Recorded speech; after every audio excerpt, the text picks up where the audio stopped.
we're going to welcome him to the studio, and I can't believe it because it's been a while since he's been here. We talk a lot on a lot of issues in our neighborhood and sometimes the big picture. But earlier in the year, Representative Gene Ward, the minority leader for many years, sort of passed the baton of leadership onto a young stallion named Aaron Johansson. And he did pretty good until he got, all busted up and started wearing a leg brace. But he's okay now. But in any case, we're loving the opportunity. This is going to be the pivotal week. This is the biggest busy week for your legislature because it's getting down to crunch time. And before we get into crunch time with Gene Ward, we want to welcome him into the studio, number one. And number two, Gene, I had the unfortunate passing along the news of another death in our area. And this is what happened out there at Spitting Cave. And you've been a champion for education about that for a long time. They even have those doggone signs there with the number on it. So when you call 911, you can tell people where the problem is. But it must be hard for you to do to see in your own area, in your constituency, a death which maybe could have been prevented. You're right, Mike. Yeah. It's one of the most beautiful, but one of the most scenic places that attracts people. Yeah. And it's gorgeous. When they see it, they kind of go gaga, and they say, well, let's jump in. And let me ask you this. Have you ever seen it from the water, from the ocean side? Only on the YouTube. There's YouTubes all over the place. Okay, well, me, I'm a fisherman, so I'm out there all the time. And when you're coming back from Molokai or you're coming back from the Kaneohe side and you get along the cliffs and you start, trying to find Portlock, it is spectacular when the water rushes in there and then spits it out. That's why it's called Spitting Caves. And from the top, when you walk up to the top of Poipu, or when you get way up there, Lumahai rather. Yeah. When you get up to the top there, it's spectacular, and it is scary. I mean, you've been down there. It's slippery. It is. And it's terrible. I think it's where they have the signage, Mike, but it doesn't say don't jump. It says, slippery when wet and all this other stuff, but it should say don't jump, and that's what my office is going to be working on. I mean, we've got a guy in Hanama Bay that went down. You think that you would not have any difficulty in Hanama Bay. Well, we got dangerous waters, beautiful but dangerous waters. Okay, now, and there is no way you can prevent that, but one thing is bothersome. And that we so rely on the tourist dollar, and we love when people come here, especially some of these eco tour people and everything. But the problem is there's these publications on the mainland that tell people where all of these danger places are. And then not only the publications, now the internet with the YouTubes and the way that Trails and TripAdvisor, everybody and their uncle has got that as one of the most beautiful spots on Oahu. And that's just a neighborhood up on a short road. And I shouldn't say Lumahai, but everybody knows where it is. It's at the end. But it's becoming increasingly popular, and that's going to be look at right now. Dangerous. We have as many as 70 people stranded on the Kalalau Trail in Kauai this morning, where the water is just raging and they can't get across the water. 70 people. They rescued 24 already. That just shows you, once again, a lack of preparation. You just can't go to those places if you don't have Plan B. In Mother Nature, you can't always predict what's going to happen. Even Justin Cruz and Guy Hoggy are only 50% accurate. That's right. So you don't know what's going on. But 50% is better than most of it. But, speaking about that, you can't predict what's happening in the big square building either. There's a lot of stuff going on. And isn't this the very time, Gene, you and I have done this a lot of times, this is the time when you really got to look out for something coming in out of North 40, some surprises. Well, this is the second crossover where basically the House tells the Senate what we think of their bills, and the Senate tells the House what they think of our bills. Yep. And then Tuesday we argue about what's good and what's bad about those. Okay, and I want to go through some of them specifics. But one thing that we did notice, and I guess the House was looking at this, saying, okay, well, the Senate took out their knife.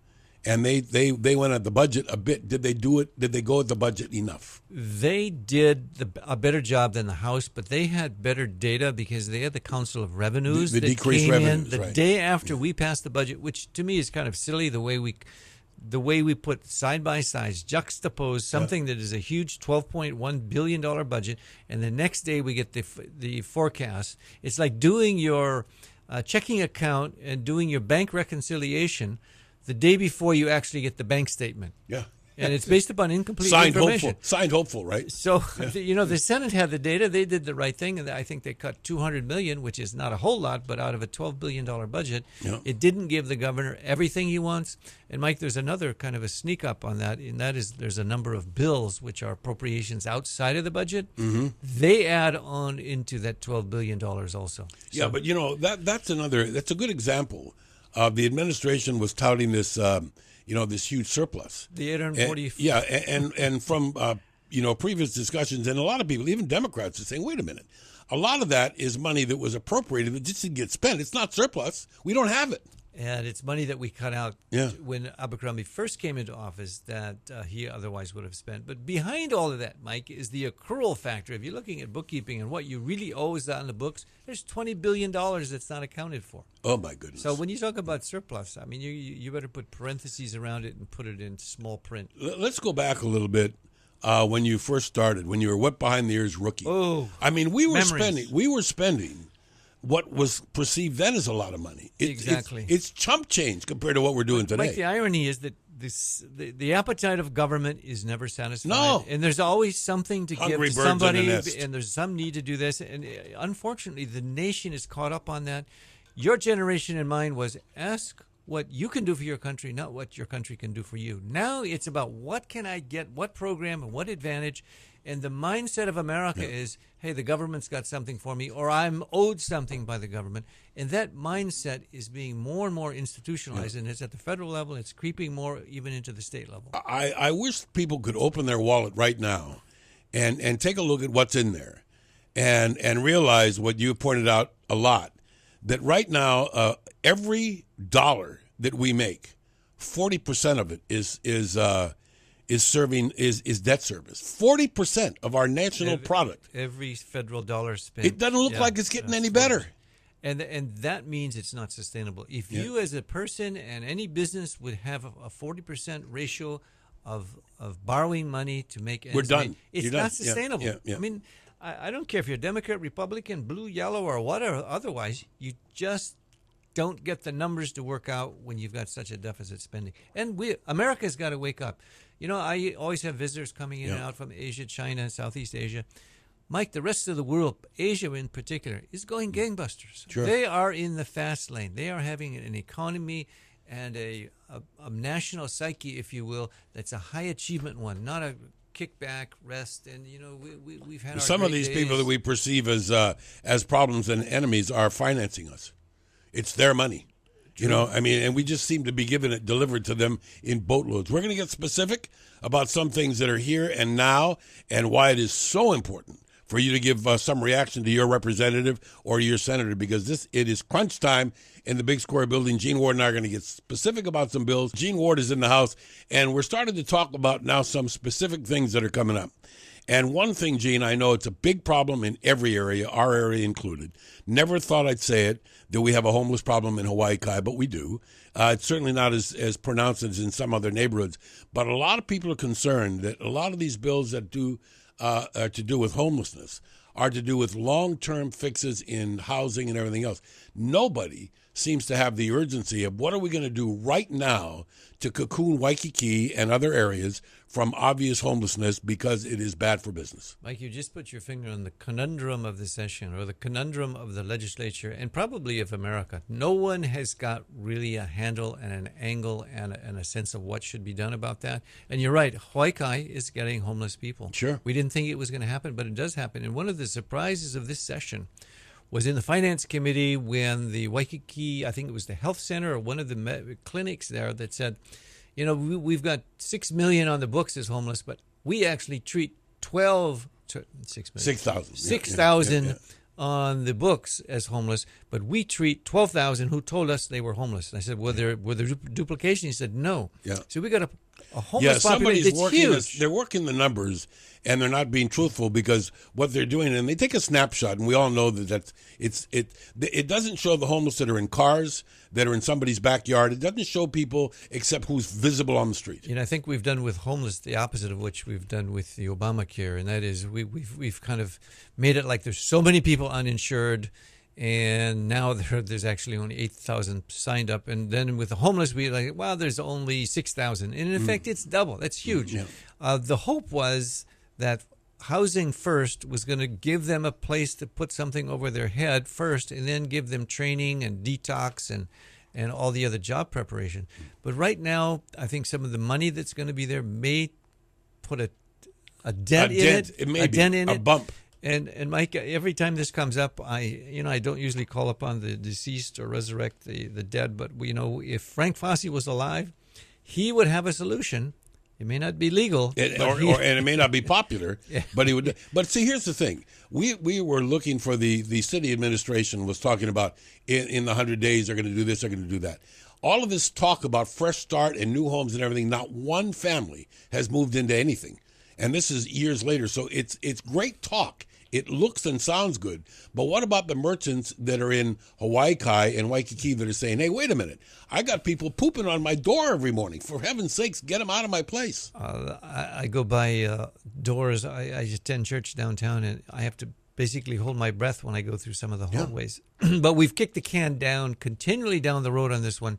The day of reckoning is coming. That this can't go on and on because with 8 million visitors, Mike, the impression that some are leaving. Yeah, well, 6 million go back and say, boy, Hawaii was disappointing. And that, you can't just, we're not the only place in the world to go vacation. There's everywhere else. Look at all of the things being done. You talk one thing, Gene, you talk about, we have this wonderful sister relationship coming up with Bali. Thank you for mentioning that. You need to expand on that. Bali is going to kick our okoli with visitors and tourism if we don't wake up. And we're supposed to provoke each other to remain world class in all that we do. We're the two most beautiful places in the world, and both challenged. A week from today, we're going to sign the Sister State Agreement. Thank you for mentioning it. It's going to be in the governor's office. We're going to have the dignitaries, the diplomats in from Los Angeles.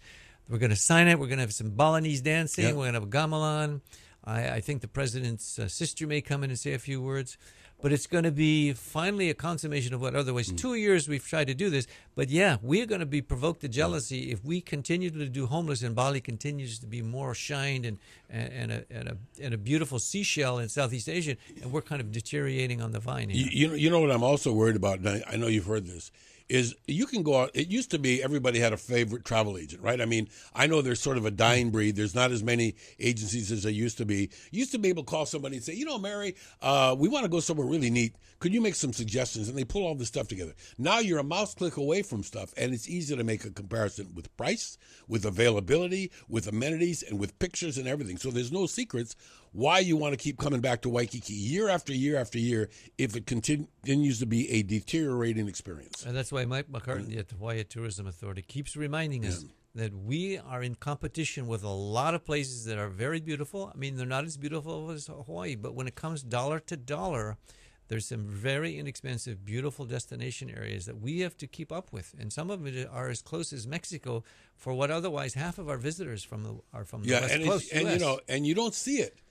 See, here, what we're having is people get barraged from the moment they get in our airport, which is a nightmare. They get out of the airport, and they start heading to Waikiki. It goes along Nimitz Highway, and they start seeing people at every street corner with saying homeless, and they got their hand out. They go by Ala Moana Center, and on the right, when they get to Ala Moana Beach Park, they see the homeless on the sidewalk. They get into Waikiki, and they see people walking up and down aimlessly, and they think, what is this, a third world country? Mike, it's embarrassing, and it's kind of an unconscious thing that I think when a nation, as a family, as a business succeeds, it tends in the second and third generation to kick back the same way the British felt that the sun would never set on the British Empire. And when suddenly they turned over Hong Kong and the income of people in Hong Kong was higher than the colonizers in the UK, it's like, whoa, let's wake up and find out what's going on. And the same is going on with America without seeing what's going on in Asia. And educational and other systems that are now with our debts. It's a time to contemplate and be circumspect about what we're doing. I know that in this segment we're going to try to get a lot of other stuff looked at, but what I think is important, do you think that there's any legislation that needs support or rejection that is to do with some of the homeless stuff? I mean, I know there's a lot on the table. A lot of it has a checkbook attached to it, but it doesn't seem like there's anybody at the state or county level that is doing something specifically physically right now to move people to a place where they can be treated and kept instead of in the public eye. Mike, you're exactly correct. There's been lots of ideas that have been tendered. Some bills have gone in, a couple of hearings, but it's where I think the legislature is still wringing its hands. I think the people in the city and county are still wondering, how are we going to do this? We kind of do patchwork. We do have shelters with empty beds, Mike, but it's where those that have a discipline of lights out, no drinking, no fighting, no loud, people just don't want to go there. Look, that's too not many my rules. Kuleana, I can't do that. And, that's one of the reasons why I think recreational marijuana is not going to be good for the nation. But I know that's something that's another issue. Okay, let's talk about some of the things that are looming in the next couple of days. I do know that tomorrow, every day, is going to be very important. What are some of the things that you're looking at, particularly at finance, that are concerning you? Well, some of the hot button items, Mike, are the Hawaii Health Connector. We got to vote as to whether we're going to keep that and fund it. And as you know, there's been quite a stir at the national level where there were accusations that the $205 million that launched the website here for at least 50-some million to do didn't have security clearance. Well, it went along ahead, and according to Fudge Matsuda's son, Tom Matsuda, who runs the Health Connector, he said that they had 50,000 people that they were supposed to be signing up. And they signed up 7,000 something, not quite even 8,000. And that has been a huge disappointment for the amount of money you could have funded their health programs probably for their lifetime with that amount of funds. That was actually said on Friday. Somebody came up with a great thing and saying, we could have bought these people all health care forever and save money on this thing. Has been a boondoggle from the beginning. And what is most disappointing is that we promised the people of Hawaii, our various leading national and state figures have said, we are going to be exempt. We have the prepaid health care. Right. Therefore, don't worry about it, Hawaii. It's going to, and all along we keep pushing down the road. By now it's like 2017 we got an exemption. We got to get another one before then. There's so many moving parts in that whole process. The Hawaii Health Connector basically is going to come down to a decision tomorrow or before we end the session. Are we going to keep it as part of a state program because it's not viable the way it is right now with the feds? And are we going to now tax people, or they call it, quote, a surcharge, to where everybody's health program is going to go up? From what I understand, the administration wants another department. And that's going to be either a huge boondoggle or another cost to government, which is going to cause increases in various fees and taxes. And right now, there's kind of a lull between when the health care program kick in and then when the price increases go, because they're talking about maybe a 20% increase 20% next year. Now, real quickly before the news break, how much of this do you think is they just got their hands out because they want that federal money? If they keep a connector going, there's a $1.5 billion coming. Mike, you're right, because there's $205 million that was in that. Yeah. You have to look back, and it's in the context that almost 40% of our state budget is federal money. The states have really sold out to the feds. Sure. You give us the money, sure, we'll do this for DOT, we'll do that. And we are now beholden to the feds to the extent where we can almost not even say that we're independent and having a federalist system. And that becomes a very bothersome thing to a lot of people that say, hey, the federal government is supposed to support us with core services. They're not all supposed to. Who in the heck ever decided that the government and the IRS should be looking after health care? I mean, come on. That's like... it's apples and oranges. It's mainstream national government. Gene Ward and I are here for you. 296-KHNR is the number. We will take calls in the next segment if you'd like to join us. But we do have some specific bills that you need to learn about, and more importantly, you need to know how to react to them. Here.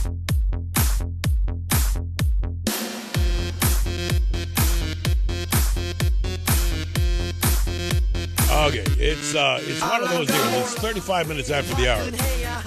Representative Gene Ward in the House. No email. I'm getting a bunch of email. You know the rules. No email when our political shows are on. Only phone calls. 296-KHNR. That's 296-5467. There are a number of things coming up right now this week that we started to touch on. We talked a little bit about some of the homeless legislation. I do know that there's a lot of things that seem like minutia to people, but they're not to you all. There are none of the real glamour issues right this minute. Right. But not the sexy ones. If I can call Yeah, it exactly. such. You know, I mean, we had a special session for that one, right? Yeah, oh, yeah, speaking of and, sex. but I do know that that education, particularly after today's headlines, when you see this increasing cost of private schools, and the economy not rebounding as quickly as anticipated, might mean a lot of families are forced to take their kids and put them into schools which are already loaded up. Actually, Mike, that happened when the recession began a few years ago. Sure. That there was a bump, even right in our own district in Kaiser, there was a bump from private to public schools, and that actually Easy helped to understand. them, given the weighted school formula. The more kids you get, the more money you get, and that's an ongoing transition right now because 15%, almost 18% of our students are in private school, the highest in the nation as it goes. So what we've got in some of the bills, not necessarily pushing the educational issues, but pushing things that affect the economy, like the minimum wage. That was probably one of the most debated bills, as well as the Kaka'ako OHA building of residential units. Did you get, as anticipated, a lot of push from small business people that said, you know, if this happens, either my expansion will be stymied or I'm going to have to let somebody go. I just can't do it because the system is built that it works right now. And having Senator He constantly mention that somebody that's earning the minimum wage can't afford to buy a home, it's like apples and oranges. Because tell me what the minimum wage is designed to do. Why is there so much confusion about this? My concept of it is that it's a training wage. It's an entry wage. It's not a wage that anybody more than 2 or 3 years should be earning. And if they have been at minimum wage for more than 2 to 3 years, either they're refusing to get training or getting any education, or that they are simply without the abilities to go beyond that because of some disability. What we've got, though, is something after the last 7 years. Everybody agreed, okay, we got to increase the minimum wage. Almost everybody. I don't think anybody disagreed with it. It was exactly about the amounts and then about the timing of it. So what was, and then there was a group that wanted to do a linkage to the consumer price index. Right, to the CPI. Yeah. So, every month, like the mortgage rates change every month. Sure. So would the minimum wage change. So would the minimum wage. Yeah, good luck with that. It would be very confusing and would be very, very detrimental to what otherwise, I believe, Mike, everybody worked at the minimum wage at some point. Sure. Everybody did that. And it's something that is a transition, something that now I think only 2% of the people are actually having as their wage base. But we got excellent testimony from the restaurateurs in particular because they had the tax credit in mind. And tax credit is probably confusing to the guy in the street. It was to me until I dug into it. It's where if you are making a minimum wage with tips, you can deduct what in Hawaii is only 25% on the minimum wage that you would pay the employee. It's now where if you're making beyond $7 an hour, $7 plus the minimum wage, you can then get a tip wage that is going to go up from 25 to 50 cents to 75 cents. Which makes no sense to most people. It's so manini that they probably won't even pay attention to it. But one thing I did learn is that we as legislators are making less than cocktail waitresses. Yeah. We're up to $30 an hour, Mike. I didn't realize that. But, there are also, too, some that say that there are many that shirk their taxes, that there are many people working in these areas that you think, oh, poor people, but they're doing a lot better on that. And that lends to what about legislation aimed at more auditing, more collecting, in other words, picking money up off the floor that's there that we don't seem to be doing anything about. Mike, it's interesting you mentioned that because I think the way that legislation at the national and the state level, we have basically discouraged entrepreneurship. We've discouraged particularly hiring of people or employing more people. We've made it so difficult for employees to have an opportunity to get into the workforce because of regulations and costs that are associated with it. And I think that's probably going to be a damper. Right now, we've become a nation of really small businesses. Like 80% have like 12 employees or less. What about here in Hawaii? Hawaii is even more so. We are the quintessential example. Now, we see a lot of these businesses that are folding because of mom and dad working or grandma and grandpa working hard for decades to send their kids to medical school or to be attorneys, and that's what they do. And so there's no kids coming up to fill in the gaps here. And what's happening is we're being taken over by bigger retailers and bigger stores who pay minimum wage. And if you see, being that my wife and I were retailers in Waikiki, as you were, right. Mike and your family, if you go down Kalakau Avenue, I say, am I in London? Am I in Paris? Yeah, I mean, am I in Tokyo? the personality is It's literally like, gone whoa. off the avenue. And the small mom and pop are here to pay the rent that they're probably getting now, with Saks Fifth Avenue being the anchor tenant. Here comes, it's funny. It's funny you bring that up. Our family, we were among the first handful of tenants in the international marketplace when it opened. Wow. And so and at one point in time, we had 7 stores there, and they're all different. They all had a different little niche. And it was a great, wonderful place that people could come and be fascinated for a few hours. It was an experience. Now you have to walk in there with your wallet forward, and it's a very expensive. And when they get the new one open, my goodness. And you can't blame Queen Emma because their foundation needs the money for the kids, and the guys who are going to pay the high rent are those people who are the Saks Fifth Avenue and the others. So that's in the making. How much patience do you think the executives with Saks Fifth Avenue and the new international marketplace would have with somebody coming in and living there and making shishi on their front door every day? We'll see what happens with that. Maybe there's a test case. You've thrown it. You've put the gauntlet down on that one. Mike, one thing that I'm really happy about, and that is that NASA is still in love with Hawaii. NASA is still in love with the Big Island. The best thing that ever happened to, I think, the moon was Mauna Kea.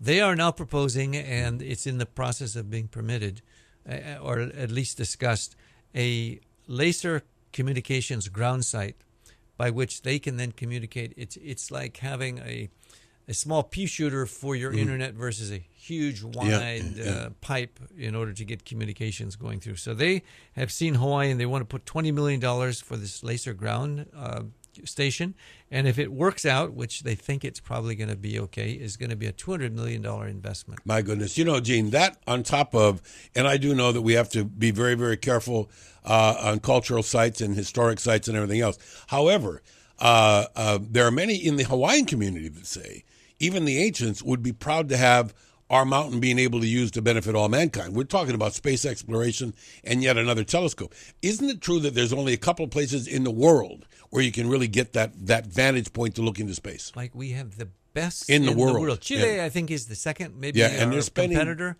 But they're spending bazillions of dollars. We are the home of the navigators who would go through the seas without instruments. Those were the Hawaiians. Those are the ones that really established what navigation. And as you know, the voyaging canoes are starting this round the world voyage as we speak, and what a tremendous bunch of accolades for the early navigators. And look at what about right now the early navigators that want to go look at that telescope and see what's out there 20 million years away or whatever it is. Nainoa Thompson was just commended on the floor of the legislature and given the best send-off from the politicians, I guess, to his worldwide trip. And it is an exciting time, Mike. And I remember being on the shore at Magic Island when the Hukole sailed back in 1976. It was just a real spiritual, we've done it. We've reached the moon, almost like the 1969 moonshot where we actually did it. And I'm happy to, going back to the retail days, I'm happy to say that my wife had ordered through Wright Bowman, the guy who did the underrigging of the Hokulea. Right? He built out of the same koa stock, a koa cabinet for my wife at her shop at the Royal Hawaiian, which I have now in my office. So if people want to touch the Hokulea, they can come to my office, touch that cabinet made by Wright Bowman, made by the same Hokulea koa. And, back in those days, in our retail business, my dad and my brother and I invested in the Polynesian Voyaging Society, and for our investment, we received a steering sweep. So we have one of the original koa steering paddles from that. And the interesting thing about the Hokulea project, and now the support it's getting from the legislature, is a matter of they didn't say now we're done. It's say now we're just beginning. In other words, this is a whole new era. Now we have 3 voyaging canoes, and all around the Pacific there are voyaging canoes, all because of Herb Kane and Don Beachcomber and some other guys that said, hey, let's go around the world and see if we can do it. The goodwill that they're going to generate. It's going to be a Hawaii 5.0 in terms of its generation. And on that subject, let's talk about that. Talk about the benefits of having, and I know that they receive special kudos from the Ledge this year again, another season of Hawaii 5.0, bringing lots of dollars here, and more importantly, lots of exposure about the beauty of Hawaii internationally. And Mike, we did pass a tax credit for movies to be made in Hawaii, and it's going to be, I think, for some it's controversial. For me, it's a no-brainer. We should be one of the, if not the capital leader, for movie making in the world. We should be the leader in the United States, not Hollywood. We've got more set and scenic beauty here than any place in the world. Okay, 7:49 is the time. 296 KHNR is the number. The Mike Buck Show on here on AM 690. The Answer. Representative Gene Ward's in the House, and we're talking about the session coming down to the final heart strokes of the legislative session in 2014. Lots and lots of stuff going on this week. And right before the break, I was asking about something that we only briefly mentioned in the very beginning. We were just talking about the film tax credits, technology and innovation and all of that stuff. But what about solar? Because I know there is so much confusion. I can tell you that I'm very happy to see, driving around, and I'm sure you're the same way, proud at how many people have gone into solar. And yet, it's not on every roof, and it kind of should be. There were these tax credits. There were people accused of taking advantage of loopholes to make money off government. Is there any place in the ledge that has a handle on this and is coming up with some sensible plan to make homeowners to reward them for stepping up and going solar? Mike, you correctly say there's a lot of confusion, a lot of frustration, because right now there's about 1,000, as they call them, rogue PCV rooftop guys that they've been waiting for HECO's permission, Mother May I, and they haven't done it. So they just, I think through their electricians, just hooked up to the grid. Now, whether they're going to get their net metering and their money back is another issue. But the confusion is... A lot of that can be blamed on aggressive commission salespeople for some of these companies, some of which are not even around anymore. Yeah, everybody has kind of gone through the imitative entrepreneurship. Right. If they're making money, I can make money. And we're getting solar on maybe 10% of the roofs on Oahu. But we've only got about 4% of the electricity. As I look up on your lights, Mike, only 4% is coming off the roof. So we're still in the foothills of the whole issue. I must tell you that at the other day I'm in the Ala Moana building at Universal Men's Clinic doing a meeting, looking down on Ala Moana and seeing these thousands of solar panels. And yet you find out that they're going to only serve 14% of the electronic needs. But 14% of a lot is still a lot. So aren't you and I waiting as residents across the state, across the world, waiting for battery development so Bingo. that we can really be independent? Those are the pings that I'm waiting to find. Yeah, because as soon as that breaks through, I think there's going to be a lot of people saying, HECO, thank you very much, but in everything that you've said about renewable energy, every time that you've said it, my electrical bill has gone up. It hasn't gone down. So all of these things, where's the beef? What's the talk to benefit me? And I think people are going to, after a while, with the technology, and it's getting very close now. They got these liquid batteries, Mike, and different ways of saving money and saving energy, to where the point is, hey, you pull the plug on HECO and you've got your battery, and now they've got other kinds of generation from national generators running on natural gas, etc. It's coming. It's coming. And also, we have a bill coming up tomorrow to where if you have an ag land and you want to put solar on ag, it's a little bit controversial. Some are saying, we should be farming it, but there are certain parts that are not very usable and too steep that we can put solar on. I saw also something, and I know this is being developed by some, and this is a way to do ag under the solar panels. In other words, there are some people that have hothouses. True. Instead of having a hothouse, now they can have a solar, a PVC, hothouse. Some plants like cocoa and coffee actually need shade to grow, at least when it's small. Now, when these babies get bigger... Well, there are certain forms of a lot of things that can be done, but I think that you must give credit to the entrepreneurs that are going out and trying this stuff, because somebody's going to hit a home run one of these days. All of a sudden, somebody's going to say, "Okay, I got the batteries," and then the question is, what up if there's 30 days of rain? Well, then you'd have a generating system with fuel that you have stored in your batteries that will run the generator while you're waiting for the rain to come. I just had an op-ed in the Star Advertiser that says basically we got to reconceptualize the way that we see the future of electrical generation in Hawaii and in the nation, quite frankly.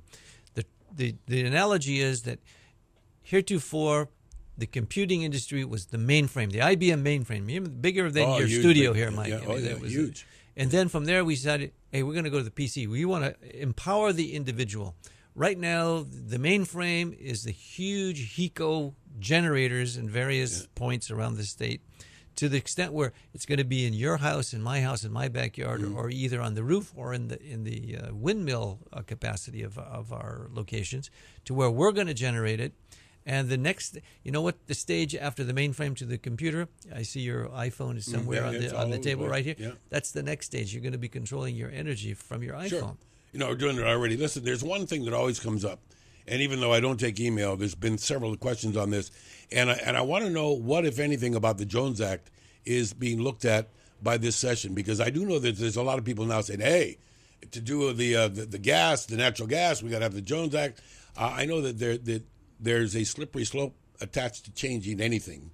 What's your thoughts on that, and do you think is inevitable? Mike, that's a huge question, which if people would realize, and they admit that our cost of living is at about a third of what it is on the mainland, but half of that cost of living is caused by the shipping cost. The Jones Act, it says you have to have a ship made in America, owned by Americans, crewed by Americans, flagged by Americans, and it just doesn't work. We have like less than 1% of all the ships in the world, so we're really out of the shipping business, and nobody gets on the plane in Hawaii without getting on some European made, or the train is going to be made in I think Italy. I mean, the fact that we've got it, we've tried to get an exemption from this being in Hawaii because of our cost of living, but now we are partnered up. There are other people that are now interested in this as well. Look at Guam, look at other places. Senator Sloan and I had a conference, Representative Evans had a international teleconference with Alaska, Guam, and Puerto Rico, saying, "Come on, guys, let's get together." Because once people know what it is, they say, "Whoa, why don't we change that?" I became sort of a semi-supporter a while ago. I'm still not convinced, but I'm leaning there. Because even if we did have the demand for the ships, we don't have the facilities that can make them anymore. We've outsourced everything. We don't have the ability to make ships like that we need, these big super tankers. I think Tuscaloosa, somewhere, Alabama. In Alabama, we still make a few ships a year, but it's like 5 times the cost it would be in Korea or even in Holland. We just haven't. We've doesn't take technology. A business entrepreneur along to say, well, let's get the boat from over there. Look at you talk about the rail, the 800-pound gorilla in this room, and how much of that stuff is made in the USA? Not much. Not much at all. Yeah. So we are not the manufacturing center. China is the manufacturing center. We are supposed to be the one with the brains and the money. And right now we borrowed so much of the money, but we still got the brains. That's the only thing we got left, Mike. Before we lose them. All right. Now, a couple of things. The Gene Ward wish list for this week. Well, let me start with what I was hoping to be passed. You know my background in Peace Corps and UN stuff. I had a reso that never got heard, asking the Russians back off on the Ukrainian situation. I think we have a role to play in the Pacific, and I think sometimes we're a little bit too provincial. So what my wish list was that one would happen to pass. But the other is the aerospace bills that are moving through the legislature. One is where we have been chosen as one of the 6 test sites, and I know it's too pejorative to say drone, but drones are the things that go in Afghanistan. Let's get it out there. It's the unmanned aerial vehicles, which are going to be the future of when we go to the mainland. It's going to be probably somebody watching the computer going automatic pilot. The UPS trucks, not the trucks, but the UPS planes are going to be done by that.